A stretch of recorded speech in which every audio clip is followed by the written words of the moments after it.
Yan, makakapanayan po natin si Attorney Cecilio Nonoy D. Duca. Ayan, si Associate Dean and School of Law ng University of Makati, Professor ng Constitutional Law and Labor Law. Ayan. Attorney, alam nyo sa totoo lang no, bago tayo dun sa ating sa ating topic, since kayo ho ay constitutional law ang inyong hawak, no? Ay ano ba itong restitution na tinatawag? Oo, kasi yun ang medyo parang naging mainit kanina sa halos sa pambungad ng hearing, 'di ba? Nakasubaybay po ba kayo? Opo, napapanood ho natin kanina at Mm. nakikita ho natin, meron ho kasing mga dapat linawin na unang-una yung pagbabalik po nung nakuha nila kung meron man, Mhm. ay maaaring magamit laban sa kanila eh. Kaya hindi nila po pwedeng gawin as of now. Kasi Mhm. ho, tandaan natin, ang ginagawa ng Senado, wala ho tayong pinapanigan, ang ginagawa po ng Senado ay in aid of legislation. Hindi Yes. po ho ito yung pagpapile talaga ng kaso. So Mm. ang magsasabi ho nito kung guilty ba sila o hindi ay ang korte lamang. Yes. At ang ginagawa po ng Senado ngayon ay in aid of legislation para Mm. makagawa sila ng mga batas patungkol sa mga usaping ito. Kaya Mhm. kung magbabalik po yung mga witnesses nila o yung resource persons, nasa kanila po yon. Pero hindi ho natin pwedeng pilitin sa puntong ito kung ayaw pa nila. I see. Okay. So pero yung usapin ng tawag dito ng restitution, tama naman no na talagang ito ay nasa batas. Opo, nasa batas po yan. Kaya lang kung mapapatunayan na sila talaga ay may kasalanan, saka Mm. po sila pipiliting ibalik yan kasi kasama ho yan doon sa mga penalties Mm. at hindi pa ho sa puntong ito dahil wala pa ho tayong prosecution na ginagawa. In fact, hindi pa ho yata napapailan ng mga kaso eh. So dapat Oo. pailan nila ng kaso para ang korte ang magsabi kung talaga bang may nangyari at dapat ibalik yung mga kinuha nila. I see. Okay. Sana mapasama dun sa mga binalik yung pinatalo nila sa casino, no? Ay oo, malaki-laki ho yun. 'Di ba? Parang Diyos ko, parang kahit kaapu-apuhan siguro nila kung halimbawang gano'n ang gagawin, eh baka hindi pa makabayad, ano? Opo, Kasi nakagigil ho yun. billion eh. Samantalang Billion. napaka-milyon-milyong Pilipino ang naghihirap. Tapos Oo. sila magpapatalo ng ganong kalaking halaga na hindi Oo. naman nila sariling pera. Oo. At we're not talking about ng tawag dito, yung million kung hindi billion, 'di ba? Opo, bilyon po ito at mahirap po yan. Kaya po, minsan may pakiusap po yung mga buhaya na wag naman daw ikumpara sa kanila dahil naiinsulto yata yung mga Ay, buhaya. oo, totoo 'yan. Oo, kasi ang mga buhayan, 'di ba, kapag ka sila ay busog na, Ay, oho. tumitigil na Tumitigil. sila sa pagkain at meron nga yun sila yung tinatawag na parang akala mo patay pero nakabuka lang yung kanilang bibig, hindi ba? Parang Ay, gano'n. opo. Totoo Oo, po yun. ibig Kaya sabihin naiinsulto na ho yung mga buhaya. Ay nako. Anyway, eto ay Dean, merong nagtatanong dito. Oo, Sige po. pero pwedeng hindi mo naman sagutin. Ikaw daw ba'y sumama nung September 21? Eh hindi po at may mga inaasikaso ho tayo na hindi mapapahindian. Kaya hindi ho Mm. tayo nakasama. Kasama po ako in spirit. Ayun, in spirit. Anyway, speaking of, ang pag-uusapan natin ay mas detalyadong usapin tungkol sa leave, no? Ano po ba ang sinasabi ng batas paggawa when it comes to leave? Ano yung mga iba't ibang uri na maaaring gamitin ng isang empleyado, no? Pribado man po o kaya naman po ay nasa gobyerno, patungkol po sa mga leave. Opo, unahin ho natin yung sa pribadong sektor muna. Sa labor Okay. code ho, 5 araw lamang yung service incentive leave with pay. Na sa Okay. isang taon, magagamit ho nila yon, babayaran sila, hindi sila papasok. 5 araw lang po yon, pag hindi nagamit, converted into cash. Ngayon Mhm. po, sa ilalim pa ng ibang batas, tulad nung Magna Carta of Women, Opo. pagka nagkaroon po sila ng gynecological problem, yung mga babaeng empleyada, resulting into surgery, may 2 months leave ho yan with pay sa gobyerno man o sa pribadong sektor. Ganon din po dun sa Solo Parent Welfare Act.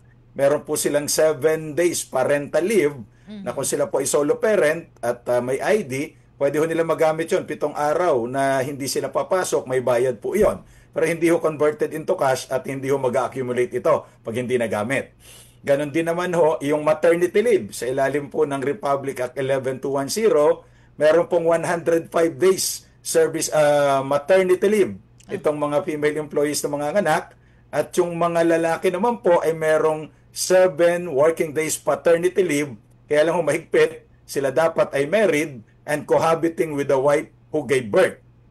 Ngayon po, sa ilalim ng Bausi Law, yung Republic Act 9262, meron pong 10 days leave yung babae na nag-file ng Bausi laban doon sa kanyang partner o asawa. So yung pong sick leave, vacation leave, wala pong basihan sa batas. Iyan po ay mga company policy o ayon sa kanilang pinagkasunduan sa collective bargaining agreement. I see. Okay. Pero talagang technically 5 days ang sinasabi ng Opo. batas. At kung ito at the end of the year ay hindi mo nagamit, itong 5 days na to ay matic na convertible into cash. Tama po yan. At kung ano po yung cash equivalent yan, ibabayad po doon sa empleyado. That is for the private Private sector po ito. private employees. Now, doon naman po sa government, may pagkakaiba po ba? Halos magkapareho po, kaya lang ho sa gobyerno meron pong sick leave yan na nag-accumulate every year. Okay. Nadadagdagan po yan. May vacation leave din po. May mga service credit ho pagka nagtrabaho na beyond their hours, nako-convert po sa leave credit yan. At ganun din po yung paternity leave, yung Magna Carta leave, yung Bausi leave, at saka maternity leave, may pati ho yung solo parent leave. Nai-enjoy din po yan sa publikong empleyado o sa government employees. Pero sa mga, sabi nyo nga po, kapag ganito na mga parang parental leave, mga ganyan, hindi po ito parang nakikarry over for next year, parang ganon. Ay, hindi po. Kailangan nung gamitin nila kasi hindi ho na-convert into cash at hindi rin po na-carry over nga. Hindi, bawal po yon. I see. Okay. So, kung ikaw ay solo parent, kailangan may solo parent ID ka na ipapakita para merong kang karagdagang leave. Parang ganyan. Opo, ayan po sa mga kategorya ng solo parent sa ilalim ng batas, Republic Act 11861. Kasi ho, dapat yan, may anak talaga. Kasi marami pong magulang talaga na wala namang anak, magulang lang talaga eh. Oo. Okay. Ito po, may tanong po na paano daw kung halimbawa ay maaari bang puwersahin ang isang empleyado na mag-leave kahit na halimbawa ayaw ko po kasi di man ako nagkakasakit. Wala rin naman ho akong pupuntahan na bakasyon. Gusto ko lang ho talagang i-convert na lang into cash. Pwede ho bang mapuwersa siya kahit labag sa kanyang kalooban? Boring ho ang buhay na ganon. Kaya lang po, hindi ho siya pwedeng puwersahin kapag kaayaw niya. Kasi wala naman po sa batas yung forced leave. Walang forced leave. Wala po. Ito ay policy ho ng kumpanya o kaya ito ay CBA agreement. Pero kung puwersahin ho, ay wala ho tayong legal na basehan dyan. Okay. So kahit halimbawa sa government, wala rin ganon, forced leave? Wala pong ganon eh. Kasi ho, dapat i-convert into cash. Sa gobyerno po pwedeng service credit yan para pagka magre-retiro siya, pwede nyo hong gamitin nyo sa yung kanyang tinatawag terminal leave. I see. Okay. Obligado ho ba na sa private sector, obligado ho ba na bayaran yung leave credits ng mga empleyado? Ang requirement po ng batas yung 5 araw. Kung meron pong policy ang kumpanya na mas mahigit doon sa 5 araw ang babayaran, masusunod po yon dahil ito po ay pabor sa empleyado. Pero yung standard ho natin yung 5 days lamang. Kaya pala nung nag-early retirement ako, dahil ko nakuha. Sabay ganun. Oo, ayun. Okay, so kumbaga parang 5 days na leave in every year of service, parang gano'n. Opo. So nag-accumulate siya regardless of kung sick leave or vacation leave. Kasi yung ibang private company may ganun meron yung iba very generous na 7 days yung kanilang leave, and then vacation leave, and then 7 days naman yung sick leave. Opo, yung iba nga meron pang broken hearted leave. Kaya lang hindi lahat yata ay may ganyan. Oo, ang bongga nun. Ayan. ito ho, yung tinatawag ho na offsetting. Ayan. Ah, ito po ba ay inaalaw sa private at saka sa government?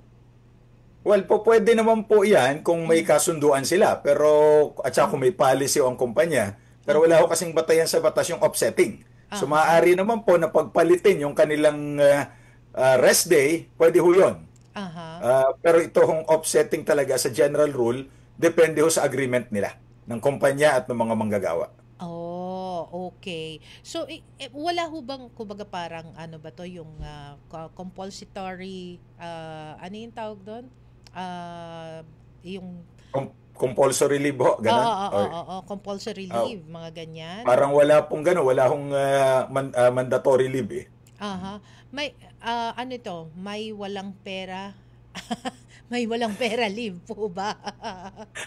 Ay, marami hong magli-leave niyan. Pero Mahirap. na lang kung contractor sila. Ay, nako. So kung halimbawa ho, no, let's say hindi ho may nabanggit kayo regarding doon sa doon sa tawag dito yung pag nag-file ng kaso sa isang partner, no, vowsy, ganyan. Oo. Meron ho tinatawag na 10 days. Tama Opo, po? Okay. tama po. So, paano kung halimbawang hindi naman ibibigay ng ano to, ng kumpanya dahil unaware sila or for some reason parang ay kulang tayo sa tao or ano man, mga ganyan. Ah, Ay, hindi ho po pwede yun kasi ito mm. po ay inuutos ng batas. Pwede hong maireklamo ito sa Department of Labor kasi po sinasabi ho ng batas yan. Ano ho yung mga parusa kapag ka ho halimbawa ay ah, kumbaga parang hindi na ibibigay yung ganyan na Ito ang mga ganito po, pwede hong ma-warningan. Pag hindi pa rin sumunod, po pwede hong mag-lead ito doon sa kanselasyon ng kanilang business permit kung hindi sila sumusunod sa mga batas natin. ay talaga. Opo. Oho.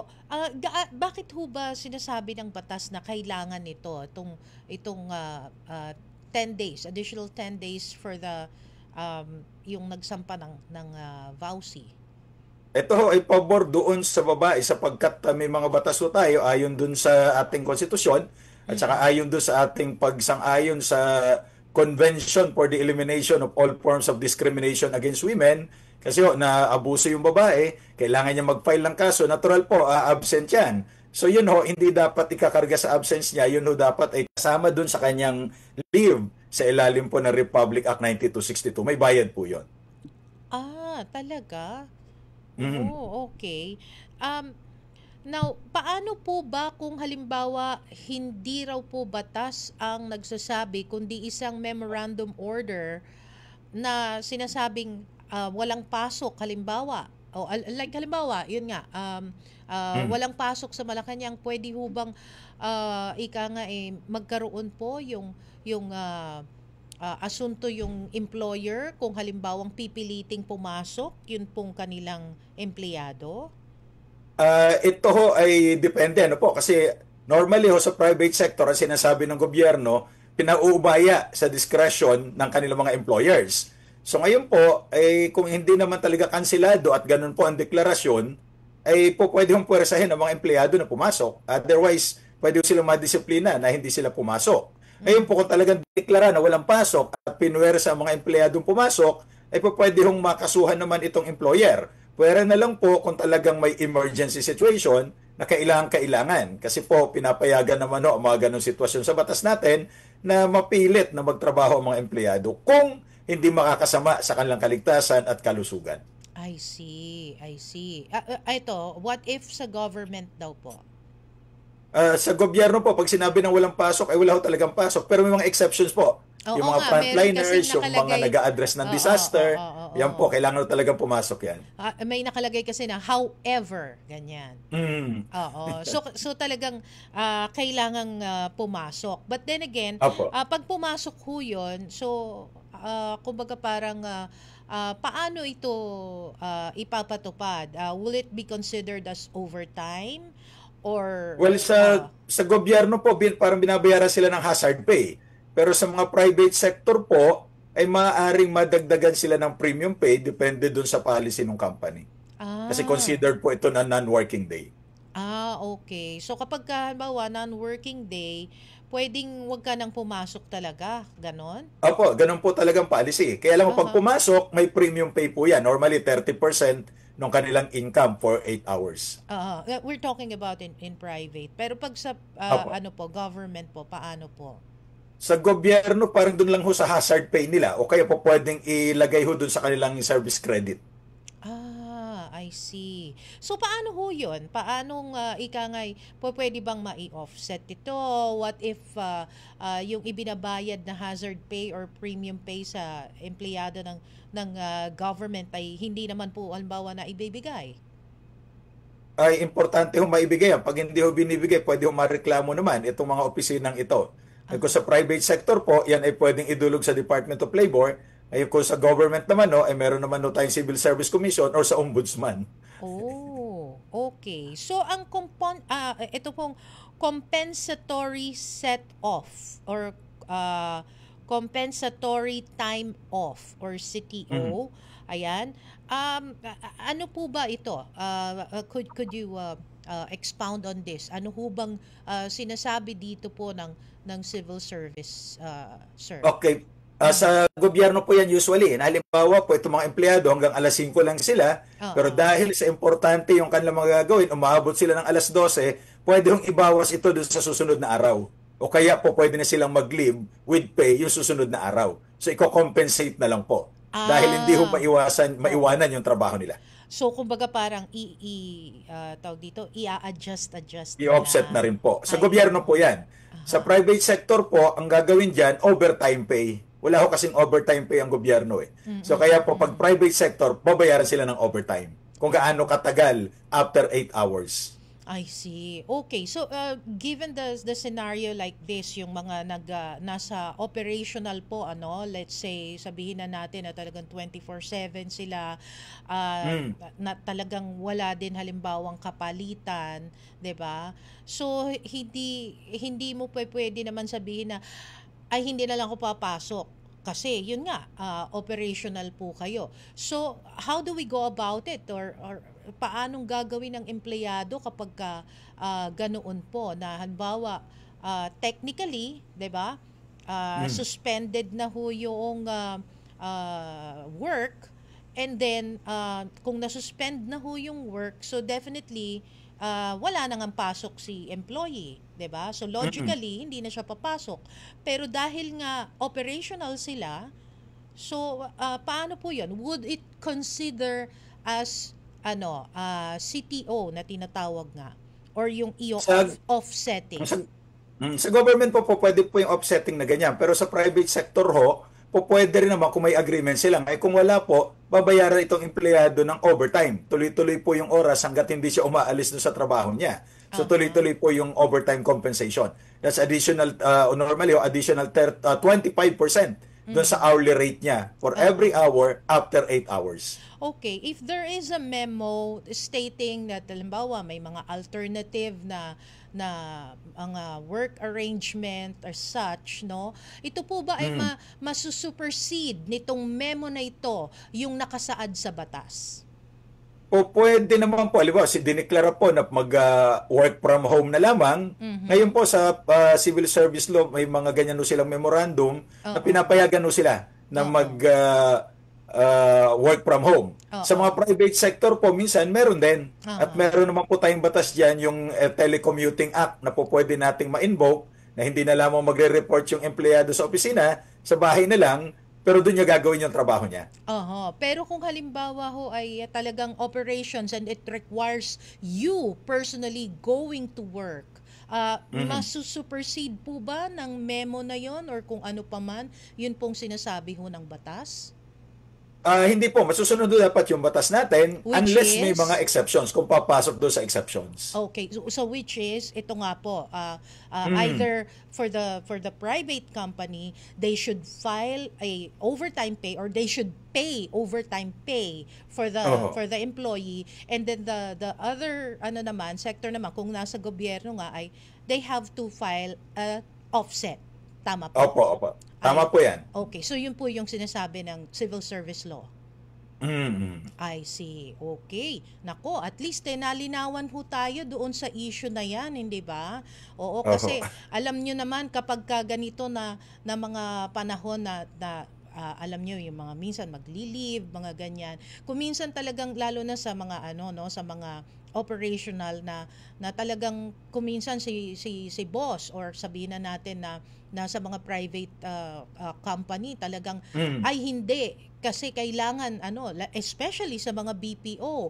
Paano ho 'yun, attorney, kung halimbawa ay uobligahin talaga sila na hindi kailangan pumasok ka. Ganon.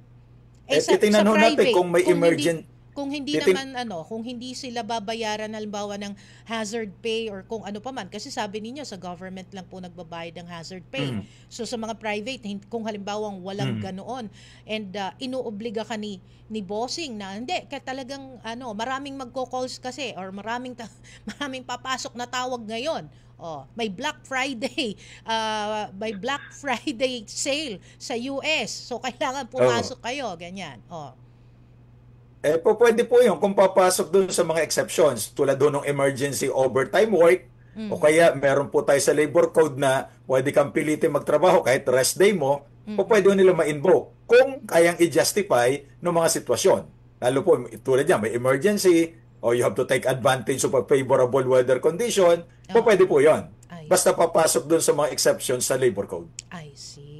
Nako, very beautiful. Kaya lang talagang ang lawak ho pala at napakaraming kailangang itanong tungkol po sa pagli-leave ng isang empleyado, and tayo po ay Mm. nagagalak na ito po ay naipaliwanag ninyo. I'm sure marami pa tong mga ibang detalye, Like halimbawa, yun nga yung forced leave. Bakit yung iba pinagfo-forced leave? Di ba? So siguro yung mga ganoong mga bagay, baka po pwede ho nating mahimay pa sa mga susunod na episode natin dito sa One Trabaho. Thank you so much po, Attorney Noy. And ako po ay kabilang na sa inyong miyembro. Maraming salamat. Ayan po. Salamat po. Baka may gusto Salamat pa, din po. baka may gusto pa po kayong ipaabot na mensahe sa ating mga kababayan. Ay, salamat po sa pag-imbita sa atin para maliwanagan ng mga kababayan natin at binabati ho natin yung mga kasamahan natin sa University of Makati, lalo na po sa School of Law. Maraming salamat po at mabuhay ang mga saksi ni Duka. Please don't forget to like, share, and subscribe to CD Duca Law, where law is made simple and life is made easier. See you next time!